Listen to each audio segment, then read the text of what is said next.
حضرت آدم سے لے کر جناب عیسیٰ تک آپ سارے انبیاء کو پڑھ لیں، وہ سارے یہی کہتے رہے کہ اللہ کے رسول آنے والے ہیں، اللہ کے رسول آنے والے ہیں، وہ آنے والے ہیں۔ بس فرق اتنا ہے، وہ کہا کرتے تھے آنے والے ہیں اور ہم کہہ رہے ہیں کہ آ گئے ہیں۔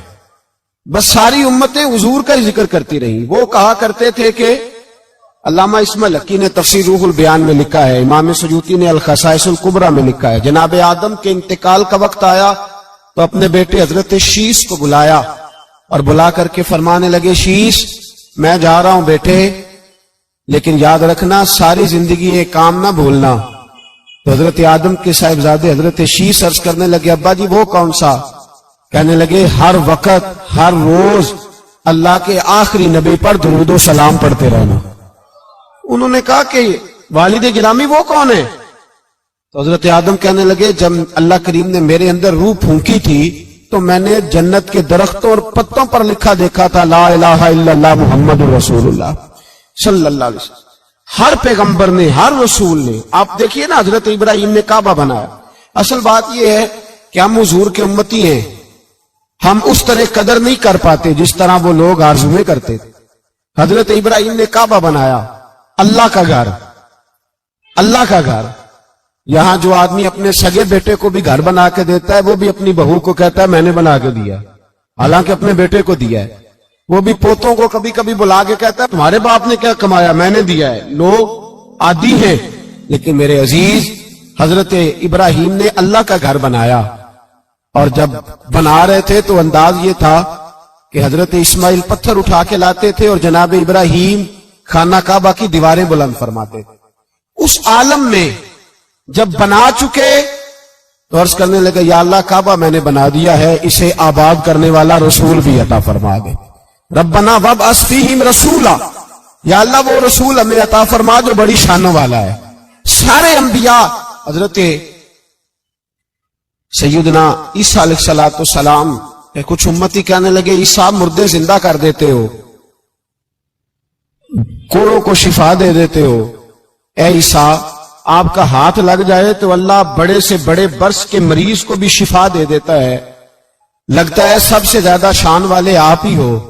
تو حضرت عیسیٰ کہنے لگے نہیں، وَمُبَشِّرٌ بِرَسُولٍ يَأْتِي مِن بَعْدِهِ اسْمُهُ احمد، فرمایا شان والا تو وہ ہے جس کی میں تمہیں خوشخبری دینے آیا ہوں، وہ میرے بعد آئے گا اور اس کا نام احمد ہوگا، وہ اس کی میں تمہیں خوشخبری دینے آیا ہوں۔ میرے بھائی، میرے رسول کریم سید عالم صلی اللہ علیہ وسلم کے بارے میں ہر نبی، ہر پیغمبر، ہر رسول یہ کہتے آئے وہ آنے والے ہیں، اور ہم کیا کہہ رہے ہیں؟ وہ ہم کیا کہہ رہے ہیں؟ فرق اتنا ہے، وہ کہا کرتے تھے آنے والے ہیں، اور ہم کیا کہتے ہیں؟ ہم کہتے ہیں آ گئے ہیں۔ عید میلاد النبی ہے، کیا سہانا نور ہے، دیکھو آ گیا وہ نور والا جس کا سارا ہی نور ہے۔ ہم یہ کہہ رہے ہیں کہ وہ آ گئے، بڑی عزت والا، بڑی شان والا، رب کریم بڑے بلند حوصلے والا ہے، وہ کسی کو جتلاتا نہیں کوئی شے دے کے، وہ نہیں جتلاتا، اس کو جو نہیں مانتے انہیں بھی روٹی دیتا ہے۔ جس نے ساری عمر نماز نہیں پڑھی اللہ نے اسے بھی بچے عطا فرمائے، اس نے ساری زندگی نافرمانی کی رب نے اسے بھی نعمتیں دی، کسی نعمت پر احسان نہیں جتلایا، لیکن فرمایا میرے نبی کے غلاموں ذرا ہوش سے رہنا، ذرا ہوش سے۔ ساری زندگی برادریوں پر ہی فخر کرتے رہے ہو، ساری زندگی بینک بیلنس اور جائیداد اور مال پر ہی تم نے فخر کیا ہے، فرمایا ایک فخر والی چیز میں تمہیں دے رہا ہوں، اور میں تمہیں بتا رہا ہوں لقد من اللہ علی المؤمنین اذ بعث فیہم رسولا۔ اور یار اس پہ کبھی غور تو کرو، اس پہ کبھی غور تو کرو، احسان جتلانا کوئی چھوٹی سی بات ہے؟ اور پھر مالک جس کے حوصلے پر کوئی کلام ہی نہیں کر سکتا، وہ مالک کے شان جتلا کے تجھے کہتا ہے او مسلمان تو چھوٹا سمجھتا ہے، تو شاید ہلکا جانتا ہے، ہوش کر، اور اپنے اندر کے مصطفیٰ کریم کے اس غلام کو بیدار کر۔ رب فرماتا ہے میں نے تمہارے اوپر بڑا ہی احسان کیا ہے، میں نے بڑا ہی احسان کیا۔ یا اللہ کیا؟ فرمایا اس بعث فیہم رسولا، میں نے تمہیں اپنا شانوں والا رسول عطا کیا ہے۔ دیدہ دل کا دریچہ باز کرنا چاہیے، اور یا رسول اللہ جن کا تو آقا ہے ان کو ناز کرنا چاہیے۔ اب تھوڑا مسلمان ہونے پہ بھی فخر کرو، کبھی کوئی پوچھے تو اسے بتایا کرو ہم رسول اللہ کے غلام ہیں، یہ بھی ہماری برادری ہے اور یہ سب سے بڑی برادری. اس برادری کے اندر بھی لوگوں کو لائیں. آپ کو پتہ ہے میلاد انقلاب کا نام ہے. میلاد جب تک نہیں ہوا تھا تو بیٹیاں زندہ دفن ہوتی تھیں. آپ علماء سے یہ سن تو لیتے ہیں پر ذرا اس معاشرے کی بے حسی تو دیکھو. بیٹی جان ہوتی ہے باپ کی, بیٹی رونق ہوتی ہے گھر کی. ایک آدمی کے 11 بیٹے ہیں تو مجھے ایک دفعہ کہنے لگا دعا کریں اللہ مجھے بیٹی بھی دے. تو میں نے کہا 11 بیٹے ہیں, کہنے میری تو منجی رونا بھی کسے نہیں, بیٹے تو نہیں یہ کام کرتے. دعا کریں اللہ بیٹی دے, میری چارپائی کے پاس تو کوئی بیٹھے. او بھائی بیٹی جو اتنے وقار والی ہوئی تو آپ پڑھیے نا, حضرت داہیہ کلبی کہتے ہیں میں موجود تھا جب وہ شخص آیا تھا. لوگ 12 ربیع الاول کے اس معاملے کو معمولی واقعہ سمجھنے لگے. نہ بھائی ہم تمہیں پیغام دے رہے ہیں یہ معمولی واقعہ نہیں.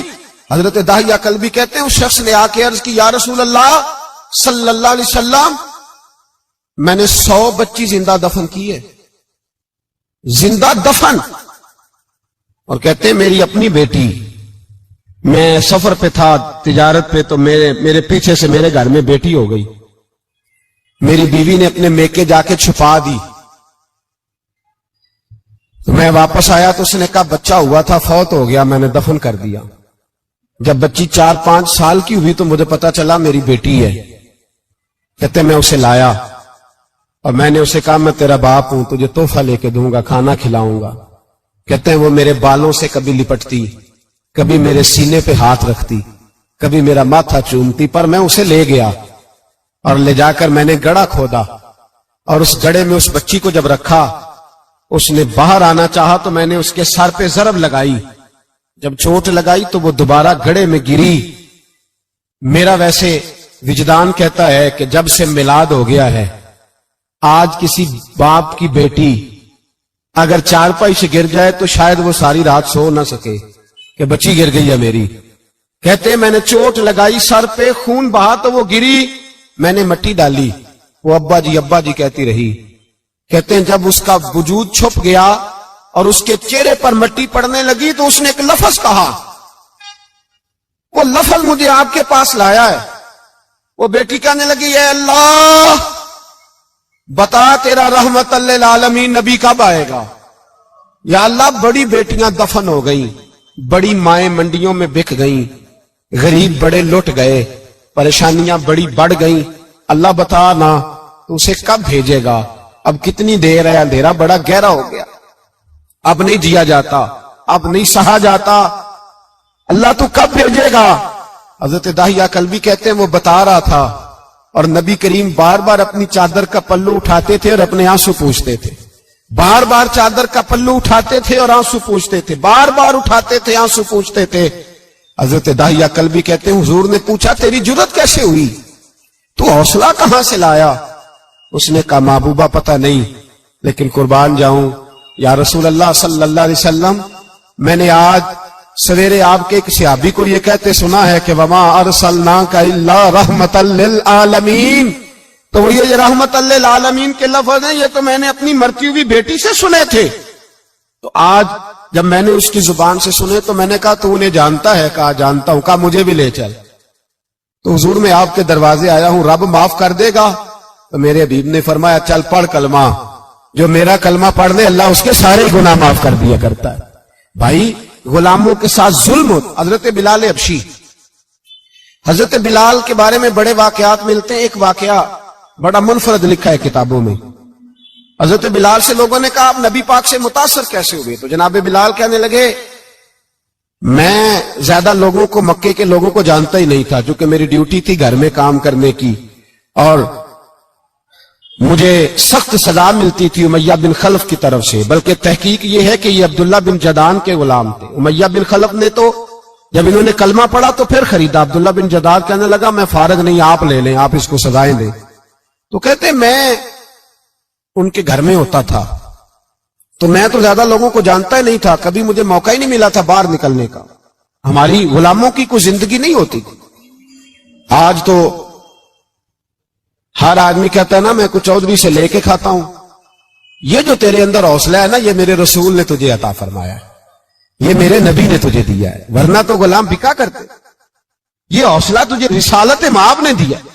حضرت بلال کہتے ہیں میں ایک دن مجھے بخار چڑھ گیا بڑا تیز، میں لوگوں کو جانتا نہیں تھا، فرماتے مجھے تیز بخار چڑھ گیا تو ٹھنڈ بڑی سخت تھی، میرے مالک نے مجھے کئی کلو جوں دیے پیسنے کو چکی پہ، کہتے میں بیمار تھا تو میں نے کچھ دوائی لی جو اس وقت موجود ہوتی تھی، تو میں نے ایک لحاف لیا، دودھ پیا تو مجھے نیند آ گئی، جب میں سویا تو میرا مالک آ گیا، اس نے آ کر کے مجھے سوئے ہوئے دیکھا تو کھینچ کر کمبل اتارا، رضائی اتاری، لحاف اتارا، کہنے لگا اب تیری سزا یہ ہے کہ تو کھلے میدان میں بیٹھے گا، وہاں چکی پیسے گا، اور دوسری سزا یہ ہے کہ تجھے قمیض پہننے کی بھی اجازت نہیں۔ حضرت بلال کہتے ہیں تیز بخار، ٹھنڈ کا عالم، اور جب میں چکی پیس رہا تھا تو رو رہا تھا، اور میں پوچھ رہا تھا خدایا ہمارے نصیب، اللہ ہمارے مقدر ہے، جرم ضعیفی کی سزا مرگ مفاجات۔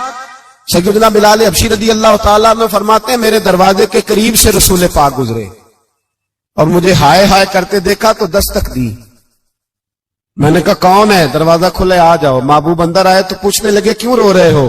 میں نے کہا جاؤ اپنا کام کرو، یہاں دکھ سارے پوچھتے ہیں مداوا کوئی نہیں کرتا، یہاں تقریریں سارے کرتے ہیں، حقوق غریباں پر بات سارے کرتے ہیں، مداوا کوئی نہیں کرتا، جاؤ اپنا کام کرو۔ کہتے ہیں میں نے سخت جملے کہے معاذ اللہ، حضور چلے گئے، اور جب حضور جا رہے تھے تو میں کہہ رہا تھا بس جا رہے ہو نا، میں نے پہلے ہی کہا تھا جاؤ۔ کہتے ہیں قربان جاؤں، تھوڑی دیر گزری تو اللہ کے رسول کے ہاتھ میں گرم دودھ کا پیالہ تھا، کھجوریں تھی، حضور تشریف لائے اور کریم رسول نے مجھے کھجوریں دی، دودھ پلایا اور کہا چل جا کمبل میں بیٹھ جا۔ تو میں نے کہا چکی کون پیسے گا؟ وہ تو بڑا مارے گا۔ کہتے ہیں لوگو اس نبی کا میلاد اور معراج بھول نہ جانا، اس رسول پاک کی محبتوں میں کمی نہ آنے دینا، اس محبوب کا نعرہ ساری دنیا میں لگا دینا۔ فرماتے ہیں میرے حبیب کے میں قربان جاؤں، مصطفیٰ کریم نے فرمایا تو بیٹھ رضائی میں اور آج تیرے حصے کی چکی میں پیسوں گا۔ کہتے ہیں ساری رات حضور چکی پیستے رہے، ساری رات۔ سویرے میں اٹھا اور میرے حبیب پاک نے مجھے وہ سارا کچھ دیا اور خود چلے گئے۔ اگلی رات پھر آئی تو حضور پھر آ گئے، مجھے پھر رضائی میں لٹایا، دودھ پلایا اور ساری رات چکی پیسی۔ کہتے ہیں بس تیسرے دن حضور چکی پیس کے جانے لگے تو میں نے قدم تھام لیے، میں نے کہا حبیبہ دنیا ساری جھوٹ بولتی ہے، زمانہ سارا غلط کہتا ہے، جو غلاموں کے حصے کا کام کرے وہ اللہ کا سچا رسول ہوا کرتا ہے۔